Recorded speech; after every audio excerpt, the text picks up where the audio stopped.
পশ্চিম কাৰ্বি আংলং আমাৰ লগত যোগদান কৰিছে তেখেত ৰাস্তাত আছে আহি আছে লংচিং টেৰাং আৰু আমাৰ লগত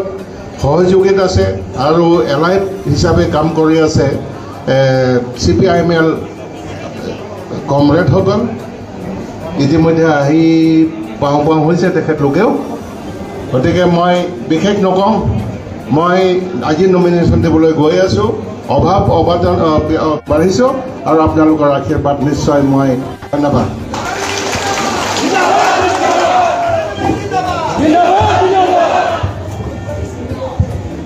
সময় বেছি নেপালত অকণমান পৰীক্ষাৰ ক'বলৈ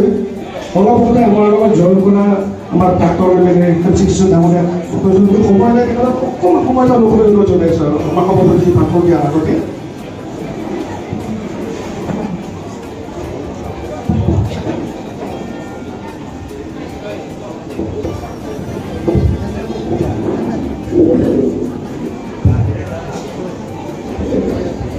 সভা চলাই নিয়া সভাপতি ডাঙৰীয়া প্ৰমুখ্যে আৰু আজি আমি ইলেকশ্যন প্ৰতিযোগিতাৰ কাৰণে আজি নমিনেশ্যন পেপাৰ ছাবমিট কৰিবলৈ যাওঁতে আমি ইয়াত সাধাৰণভাৱে মিটিং কৰা আমাৰ ষ্টেট প্ৰেচিডেণ্ট বৰা ডাঙৰীয়া প্ৰমুখ্যে 2-3খন জিলাৰ পৰা উপস্থিত হোৱা আমাৰ কংগ্ৰেছ পাৰ্টিৰ সভাপতি মণ্ডলী আৰু অন্যান্য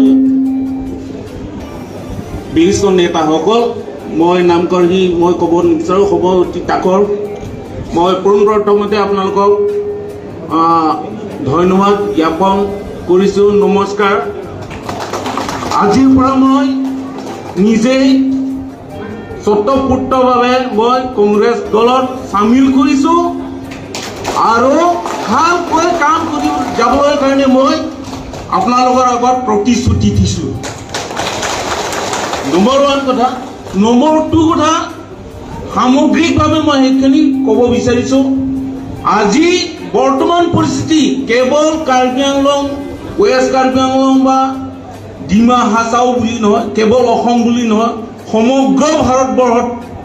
আজি আৰ্থিক দিশতে হওক সামাজিক দিশতে হওক ৰাজনৈতিক দিশতে এতিয়া যি ধৰণৰ অৱস্থা কাঢ়ি লৈ নিছে প্ৰত্যেক মেহনতি ৰাইজৰ পৰা আৰম্ভ কৰি যিমানখিনি 140 কোটি ভাৰতবৰ্ষৰ ৰাইজ আছে আজি অৱস্থা নাইকিয়া হৈ গৈছে সেইটো প্ৰথম কথা আমি জানি গৈছোঁ গতিকে আজি এনেকুৱা ধৰণৰ ইয়াত বিশেষকৈ মই সৰুকৈ ক'ব বিচাৰিছোঁ গোটেই অঞ্চলটো সেইকেইটাই হ'ব কিন্তু আজি যি ধৰণৰ আমি দেখিছোঁ নতুন নতুন যিবিলাক লৈ আনিছোঁ আইন কানুনবিলাক লৈ আনিছে যে আৰু কিছুমান কথাবিলাক ইয়াত বিশেষকৈ 3টা পাহাৰীয়া জিলাত অট'নমাছ ষ্টেট ইছ্যুটো ইয়াত অলমষ্ট নেৰানেপেৰাকৈ 30 ইয়াৰ্ছ হ'ব ধৰিছে তাৰ মাজতো যিবিলাক ধৰণৰ টুকুৰা টুকুৰি হৈ গৈছে নেতাসকলৰ ৰাইজেও ভাগ ভাগ হৈ গৈছে তেওঁলোকৰেও মানে সংযুক্ত হ'ব নিবিচাৰে গতিকে মই সেইখিনি থোৰতে ক'ব বিচাৰিছোঁ যে আজি কেৱল অট'নমাছ ষ্টেট ইছ্যু নহয় সামগ্ৰিকভাৱে আমাৰ ওপৰত যি ধৰণৰ আক্ৰমণ আহিছে সেয়া মোৰ বন্ধু জয়ৰাম ইংলেণ্ড ডাঙৰীয়া আমাৰ ৱেষ্ট কাৰ্বি আংলং জিলাৰ সভাপতি সিং তেৰণ ডাঙৰীয়া প্ৰদেশ কংগ্ৰেছৰ ভাইচ প্ৰেচিডেণ্ট বালিকা লাহন পেগু ডাঙৰীয়ানী প্ৰদেশ কংগ্ৰেছৰ সাধাৰণ সম্পাদক নিৰ্মল লাংথাচা ডাঙৰীয়া আমাৰ ডিমা হাছাৰ সভাপতি জিলা কংগ্ৰেছৰ সভাপতি ডাঙৰীয়া আমাৰ জগত সিং ইংতি ডাঙৰীয়া আজি আমাৰ দলত যোগদান কৰা হেম সিং টিচু ডাঙৰীয়া তাৰপিছত আম আদমি পাৰ্টিৰ পৰা যোগদান কৰা লংচিং টেৰাং ডাঙৰীয়া আমাৰ ৰতন মোৰ বন্ধু প্ৰমুখ্যে মই সকলোৰে নাম ল'ব পৰা নাই বৰ লৰালৰি হৈছে বুলি কৈ আছে মই সকলো মঞ্চত থকা আমাৰ দলৰ নেতাসকল আমাৰ জ্যেষ্ঠ আমাৰ সকলোৰে বাইদেউ ইলিছ বাইদেউ আমাৰ বয়োজ্যেষ্ঠসকল ব্লক কংগ্ৰেছ জিলা কংগ্ৰেছ মণ্ডল কংগ্ৰেছ সেৱা দল ইউথ NSY মহিলা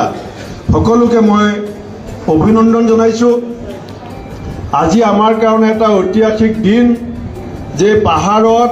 বিজেপিৰ নেতৃত্বত যি দুৰ্নীতি ভ্ৰষ্টাচাৰ চলিছে, যি শোষণ চলিছে, বনজ সম্পদৰ ওপৰত যি লুণ্ঠন চলিছে, পাহাৰৰ 2খন কাউন্সিলক মুখ্যমন্ত্ৰীয়ে যেনেকৈ নিজৰ পকেটত থকা ATMৰ দৰে ব্যৱহাৰ কৰিছে, ইয়াৰ বিৰুদ্ধে আমি এখন শক্তিশালী যুঁজ দিবৰ কাৰণে এই পাহাৰৰ বতাহ পানীৰ লগত ডাঙৰ দীঘল হোৱা, ইয়াৰ মাটি বালিৰ লগত ডাঙৰ দীঘল হোৱা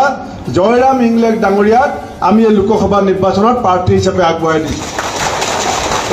এইবাৰ এই পাহাৰীয়া জিলা 3খনৰ 3জন সভাপতি বহি আছে। আপোনালোকে সুধিব, আগতে কংগ্ৰেছৰ কেণ্ডিডেট AICCয়ে দিয়ে, আগতে কংগ্ৰেছৰ কেণ্ডিডেট APCCয়ে দিয়ে, ইয়াত নিৰ্মল লাংথাচাই কওক, ৰতন নিংটিয়ে কওক, জিলা সভাপতিয়ে কওক, এইবাৰ প্ৰথমবাৰৰ কাৰণে পাহাৰীয়া 3খন জিলাৰ আমাৰ জিলা কংগ্ৰেছ ব্লক কংগ্ৰেছে মিলি জয়ৰাম ইংলেক ডাঙৰীয়াক প্ৰাৰ্থিত্ব দিছে। মই কেৱল সমৰ্থন কৰিছোঁ। সেইকাৰণে মই সকলোকে ক'ম যে জয়ৰাম ইংলেক ডাঙৰীয়াক প্ৰাৰ্থী বুলি আমি হাত সাৱটি বহি থাকিলে নহ'ব। আমাৰ মঞ্চত থকা প্ৰত্যেকজন নেতা আৰু নেত্ৰী, আমাৰ এই জিলা 3খনৰ প্ৰত্যেকজন নেতা আৰু নেত্ৰীয়ে নিজকে এজন এজন জয়ৰাম ইংলেক বুলি ভাবি মানুহৰ ঘৰে ঘৰে গৈ, গাঁৱে গাঁৱে চুবুৰীয়ে চুবুৰীয়ে গৈ ৰাইজক আমাৰ সমস্যাবিলাকৰ কথা কৈ আমি জয়ৰাম ইংলেক ডাঙৰীয়াক 26 তাৰিখে হাতৰ চিনত আমি বিপুল ভোটৰ ব্যৱধানত জয়যুক্ত কৰিব লাগিব। আমাৰ কংগ্ৰেছৰ লক্ষ্য কি? বিজেপিয়ে খালি জাত পাতৰ কথা কয়, ভাষাৰ কথা কয়, ধৰ্মৰ কথা কয়। আমাৰ কংগ্ৰেছৰ লক্ষ্য হৈছে কেনেকৈ খেতিয়কৰ উপাৰ্জন দুগুণ কৰিব পাৰি, কেনেকৈ শ্ৰমিকৰ উপাৰ্জন দুগুণ কৰিব পাৰি, কেনেকৈ যুৱক যুৱতীসকলক ভৱিষ্যতে সংস্থাপন দিব পাৰি, কেনেকৈ নিবনুৱা শিক্ষিত ল'ৰা ছোৱালীবিলাকৰ ভৱিষ্যতৰ এটা কাম দিব পাৰি। আমি সেইবিলাক কথা চিন্তা কৰি এটা ৰাজনীতি কৰা চিন্তা কৰিছোঁ। আমাৰ নেতা ৰাহুল গান্ধী ডাঙৰীয়াই পঞ্চ ন্যায় বুলি যিটো কৈছে যে মহিলাসকলক আজি 1200 টকা যিটো অৰুণোদয় দিছে, আমি কংগ্ৰেছ দলে সিদ্ধান্ত লৈছোঁ যে আমি যেতিয়া ক্ষমতা পাম প্ৰত্যেক মাহৰ 9 তাৰিখে 9 লক্ষ্মী নামেৰে আমি প্ৰত্যেকগৰাকী মহিলাক 2500 টকাকৈ মাহে দিম। আমি 1200 টকীয়া অৰুণোদয় নহয়, আমি প্ৰতি মাহৰ 9 তাৰিখে 9 লক্ষ্মী 2500 টকা আমি আপোনালোকৰ একাউণ্টত ভৰাম। এই কথা আমাৰ সিদ্ধান্ত। ইলেক্ট্ৰিচিটি বিল বিজেপিৰ দিনত যোৱা 3 বছৰত 7 বাৰ ইলেক্ট্ৰিচিটি বিল বাঢ়িছে। আমি যেতিয়া ক্ষমতা পাইছোঁ কংগ্ৰেছে, আমি 200 ইউনিট বিজুলী বাতি তেলেংগানাত ফ্ৰীকৈ দিছোঁ, কাৰ্বি আংলঙত ফ্ৰীকৈ দিছোঁ। আমি অসমতো আমাৰ অসমৰ সাধাৰণ মানুহক প্ৰত্যেকটো মাহত 200 ইউনিট বিজুলী বাতি আমি ফ্ৰীকৈ দিম বুলি সিদ্ধান্ত লৈছোঁ। আজি আমাক 1200 টকা অৰুণোদয় দিয়ে আৰু এটা চিলিণ্ডাৰৰ নামত 1200 টকা আমাৰ পৰা লৈ যায়। আমি কংগ্ৰেছলৈ কৰ্ণাটকত 500 টকাৰ চিলিণ্ডাৰ দিছোঁ, আমি তেলেংগানাত 500 টকাৰ চিলিণ্ডাৰ দিছোঁ,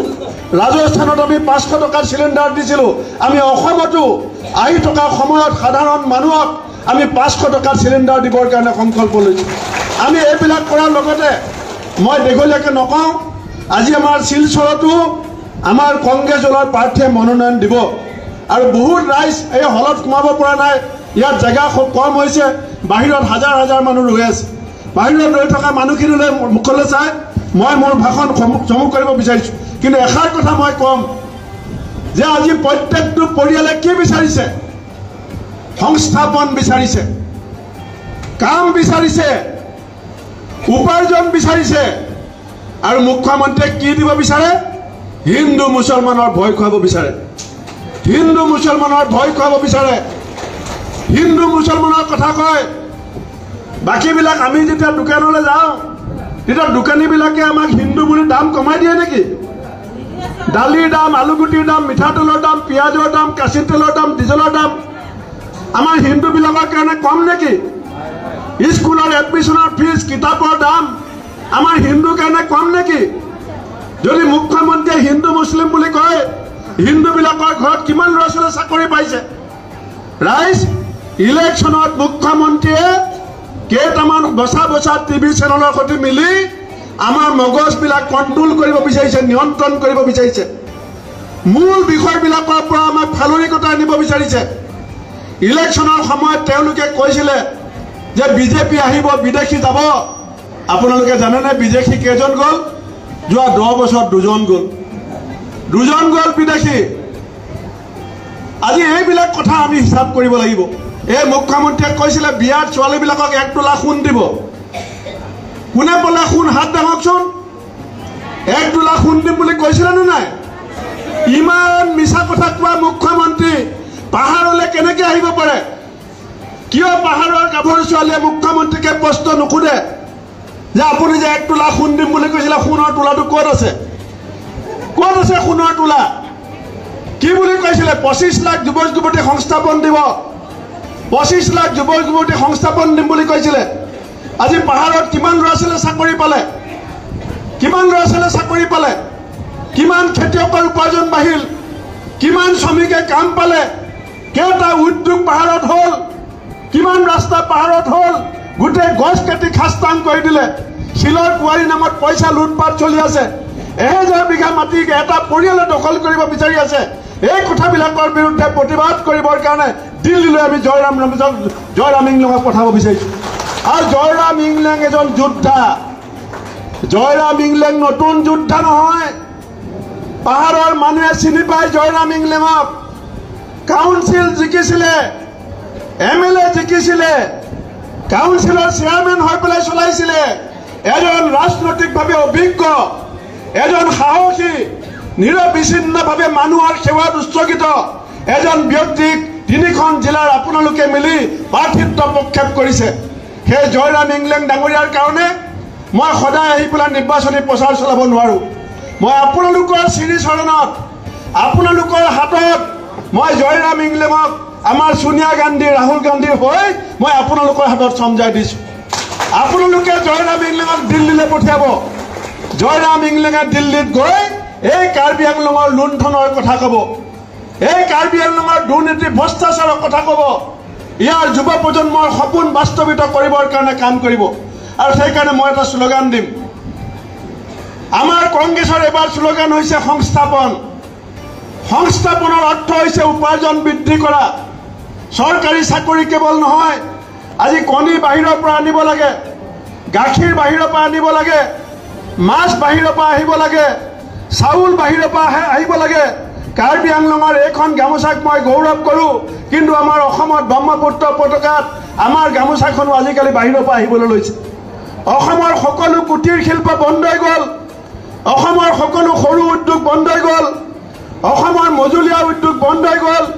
পেপাৰ মিল বন্ধ হৈ গ'ল এয়াৰপৰ্ট বিক্ৰী হৈ গ'ল আমি আৰু কিমান সহ্য কৰিম মোৰ মাৰ বস্ত্ৰহৰণ আৰম্ভ হৈছে বিজেপিৰ যুগত মোৰ মহিলাসকলৰ স্বাধীনতা কাহিনীয়া হৈছে পাকঘৰলৈ মহিলা যাব নোৱাৰা হৈছে বয় বস্তুৰ দামৰ কাৰণে মানুহ বজাৰলৈ যাবলৈ ভয় কৰা হৈছে বিজেপি কেৱল ধনী মানুহক চিনি পায় কেৱল ধনী মানুহৰ কাৰণে তেওঁলোকে কাম কৰে তেওঁলোকে কৃষক শ্ৰমিক জনজাতি উপজাতি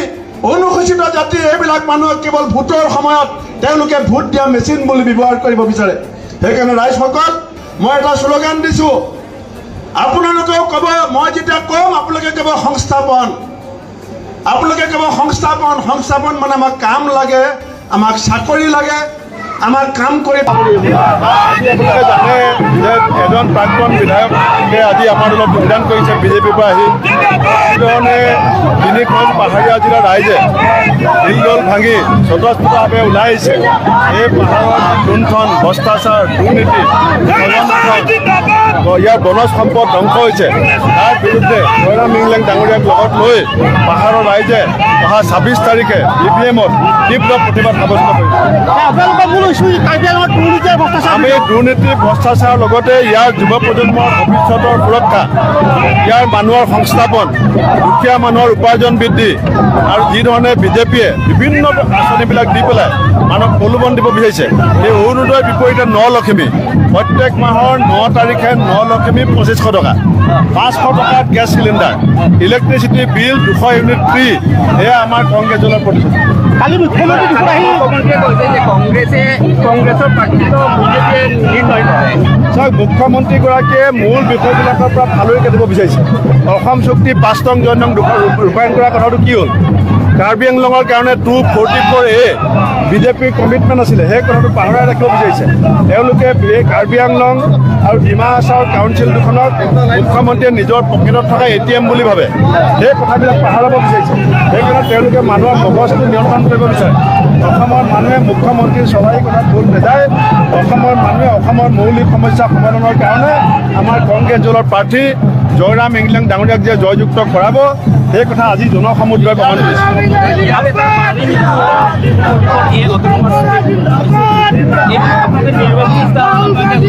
আমি ইণ্ডিয়া এলায়েন্সে আৰু অসমৰ বিৰোধী ঐক্য মঞ্চই আমাৰ ঘোষণা পত্ৰত কৈছোঁ যে আমি 244A পক্ষত আছোঁ। আমি যিদিনা ক্ষমতা পাম পাহাৰীয়া জিলাই 244A পাব। মুখ্যমন্ত্ৰীয়ে আপোনাৰ কথা ক'লে খুব ভাল পায় কালি।